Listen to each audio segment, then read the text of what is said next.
Hey, how's it going? I want to real quick show you today how to replace the bearing for a deck on a typical Murray or MTD lawnmowers. Pretty much all the housings, that the towers or whatever you want to call it for these decks are almost all the same. But if you have a bearing where your pulley itself, or I'm sorry, your blade starts wobbling a little, and like that one there's just a little bit, but I had one that actually got so bad that of course the bearing went out and busted that tower all to hell. But if you got one where it's just starting to go out versus taking it in and spending hundreds of dollars, it's quite simple. There's basic. First thing I'm going to tell you right now to do is just go to the hardware store. If you don't have a little, like a propane torch to heat it up with, you heat these nuts up and it works like 100 times better. I pretty much I don't do anything without heating something up first. But this thing here is just sitting there. Now you can't pull that out from the bottom, so you would have to pull this top bolt off, heat that up as well, get that off. And once you do that, this housing that's bolted in here, this shaft will pull, you know, right out. As you can see, I'm not going to take it out, but anyways, once you get that shaft out, they're universal bearings, and they're, you know, maybe $6, and they'll pop out with a punch or something, and you end up putting new bearing in the bottom, put some grease in there, and you're ready. You basically put it back together, you're in business. Instead of spending hundreds of dollars, you can just, you know, take the old bearing in and have matched the numbers up and put it right in. But what I'm going to do is put that housing in and bolt it down, and I'll just kind of show you again what it looks like once I get that in there. Now, a couple things. Them 4 bolts that hold that housing in, same as the bigger bolts. If you were to take a little torch and gently heat up around this area, them bolts will come out without a hitch. Otherwise, I've snapped them right off before, because that's of course aluminum or magnesium or something combination. The aluminum part and them metal bolts, they tend to seize up in there, but you heat them up a little bit and you're eliminating a lot of problems.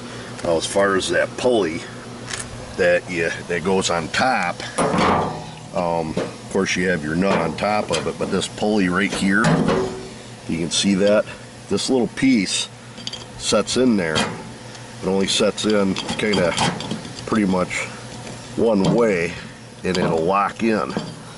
And with that locking in there, it's gonna be hard to do with one hand. But there's a big, you might as well call it a washer, that slips on that bottom like that. And when that pulley goes on, you know, like this here is going to go in over it, and it locks that pulley. And why they made it that way, I don't know. My guess is in case something bad happened, this will give before anything else, and you just replace that, which would be cheaper. But I'm going to go ahead and tighten that down. But like I said, it's quite simple and very cheap. Alright, I got that pulley back on. It's not 100% tight yet, but I'll snug everything up once I get the mate. Basically, all I gotta do is put that blade back on. I got it greased up and stuff like that. But, well, I'm glad I did it. I took this upper double pulleyed one apart, just cracked the nut loose here, and dropped it all the way through. As you can see, that top bearing's good. Look at the bottom bearing. It'd have been a matter of weeks of running it, and that thing would have been gone. So now I'm going to pop that bearing out of there and put a different one in and save myself some more money. I almost didn't do it because it just had a little bit of wobble. Now, if you're having a problem getting this outer race off, don't mind my talking. I got a flashlight in my mouth. Use a punch or something and tap and shove that upper bearing out, and then you can try to go in from the other side and knock that bearing out. But what I'm going to do is finish taking this one out and then punch the other one out punch the other one out through the other way.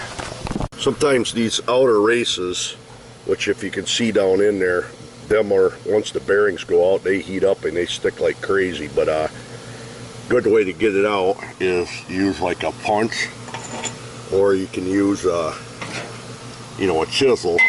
But might have to get in that angle with a punch. A little punch works better, but I got it almost all the way out. I'm going to punch it out, put the new bearing in. Alright, I tapped that new bearing on, and one step before you go ahead and put your other bearing in, get some lithium grease. It only helps. Pack it up in there, and then you put that one shaft back in, and then put your other bearing in. You can go ahead and poke the shaft through if you want itself, and then you can line the other bearing up and tap that in, and both are back down and back in business. Said it's about a $7 fix if you catch it in time, or if you have to buy a new one of these, it ain't that bad, but taking it in is a nightmare. Alright, I got another housing and a new bearing put on there. Virtually no slop whatsoever. Got them greased up. This one here seems good, other than it a little noisy, but that one ain't wobbly, so we'll go with that. Just said, pretty easy task if you were to get the time and want to do it, but biggest thing is having like I said, a little propane torch to heat the stuff up ahead of time. It works wonders, makes the task 10 times easier. Basically just a couple wrenches, socket, and hammer, and it isn't too bad. A punch or stuff like that maybe, but like I said, I'm glad I took that one apart. Look at that bearing. That wouldn't have lasted too much longer. Would have ended up like that housing. There you go.